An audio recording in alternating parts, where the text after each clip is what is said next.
Berita lainnya, Saudara Ketua Dewan Ekonomi Nasional Luhut Binsar Panjaitan menilai polemik pelaksanaan program MBG terjadi akibat tidak ada perencanaan yang matang. Menurutnya, sejumlah kendala yang muncul saat ini seharusnya bisa diantisipasi bila perencanaan dan kajian dilakukan lebih matang sejak awal, utamanya untuk wilayah tertinggal, terdepan, dan terluar.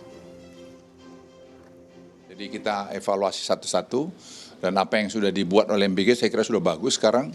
Ya tinggal kita poles kiri kanan. Saya kira dalam setahun ke depan akan kelihatan lebih baik. Jadi kita nggak usah terlalu cepat buruk sangka lah mengenai itu. Ya memang kemarin kita mungkin kurang langsung bikin gede tanpa melakukan piloting. Tapi saya berharap sekarang perbaikan yang Menjawab kritik yang menyebut ada hal yang lebih penting dari perut lapar, Presiden Prabowo Subianto menegaskan tidak ada hal yang lebih genting dari perut lapar.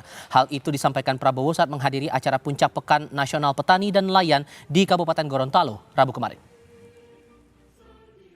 Orang-orang pintar yang mengatakan ada lebih genting dari perut lapar. Saya kira nggak ada lebih genting dari perut lapar. Orang perut lapar itu kalau nggak segera diisi, ya dia mati. Dan PBB sudah meramalkan tahun ini kelaparan di dunia akan masif